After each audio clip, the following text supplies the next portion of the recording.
झांसी के महारानी Lakshmibai medical college में आग ने जमकर कहर बरपाया। मासूम चीखते रहे, लेकिन साहब कुंभकर्णी नींद में सो रहा सिस्टम नहीं जागा। सिस्टम ने मासूमों की हत्या कर दी। एनआईसीयू वार्ड में लगी आग ने 10 नवजात शिशुओं का कत्ल कर दिया। इस घटना ने पूरे यूपी को झकझोर कर रख दिया। इस खबर को लिखते समय हमारी आंखों में आंसू आ रहे थे, लिखते समय हाथ कांप रहे थे, जज्बाती हो रहे थे। लेकिन क्या करें, लिखना और आपको बताना हमारा काम है और हम बताते हैं। इसलिए इंडिया न्यूज यूपी यूके के सवाल हैं डिप्टी सीएम ब्रजेश पाठक से, और ब्रजेश पाठक को जगाने के लिए लगातार मुहिम चला रहा है। लगातार इंडिया न्यूज उत्तर प्रदेश उत्तराखंड कह रहा है कि जागिए, यूपी के डिप्टी सीएम जागिए। इंडिया न्यूज की टीम ग्राउंड जीरो पर निकली और यह जानने की कोशिश की कि आखिर शहर शहर कितनी मौत का अस्पताल चल रहा है। तो अग्निकांड का जिम्मेदार कौन है, यह जवाब देना पड़ेगा। सिर्फ अब कुछ बातें यह है कि उत्तर प्रदेश में क्या अस्पताल राम भरोसे हैं। उत्तर प्रदेश में आए दिन अस्पताल पे कई चीजें आती रहती हैं। कहीं लापरवाही से मौत हो रही, कहीं झोला छाप डॉक्टर, कहीं आग लग रहा है। क्या कर रहा है विभाग?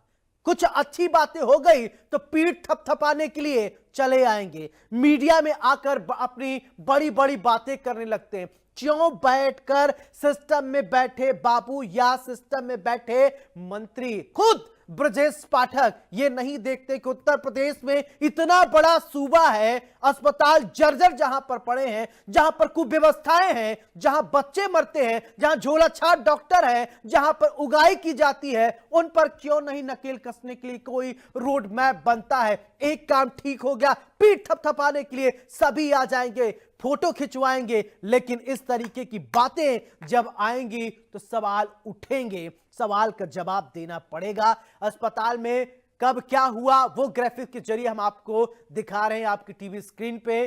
तो रात 10 बजे स्पेशल न्यूबॉर्न केयर यूनिट में धुआं उठा। वार्ड से महिला चीखते हुए बाहर निकली, रो रही थी, चिल्ला रही थी, बचाओ बचाओ, लेकिन वहां पर कोई नहीं था। वार्ड में धुआं भर गया, मासूम की मौत होने लगी। ये वो मासूम थे जो कुछ खिसक भी नहीं सकते, नवजात बच्चे थे। उनको क्या पता कि हमारा सिस्टम खोखला सिस्टम है। जिस सिस्टम में वो बैठे हैं, जिस अस्पताल में बैठे हैं, वहां कोई व्यवस्था ही नहीं। दमकल की विभाग मौके पर गाड़ियां पहुंची, मेडिकल कॉलेज प्रिंसिपल पहुंचे। अब सवाल ये उठता है, ये टाइमिंग आप पढ़ते रहिए, बाकी चीज मैं आपको बताता रहता हूं कि क्या क्या हुआ। दमकल की खिड़कियां तोड़ी गई, बताया जा रहा है दमकल में डीएम, एसएसपी, मंडलायुक्त और डीआईजी वहां पर पहुंचे। मौत के अस्पताल का कौन जिम्मेदार है, इसका जवाब देना पड़ेगा। इसका जवाब देगा कौन? खुद स्वास्थ्य मंत्री ब्रजेश पाठक। उनको देना पड़ेगा क्योंकि विभाग उनके पास है। तो ब्रजेश पाठक जी आप जवाब देंगे। हर मुद्दे पर आकर आप बोलते रहते हैं, तो आपको इस बारे में भी आपको जवाब देना चाहिए। आप जिम्मेदार हैं। सवाल इसलिए आपसे पूछा जा रहा है क्योंकि आप स्वास्थ्य मंत्री हैं, स्वास्थ्य विभाग आपके पास है। अगर किसी और के पास होता तो हम उससे सवाल पूछते। अगर सिस्टम में बैठे जिम्मेदार लोगों से सवाल नहीं पूछा जाएगा, किससे सवाल पूछा जाएगा ये तय कीजिए।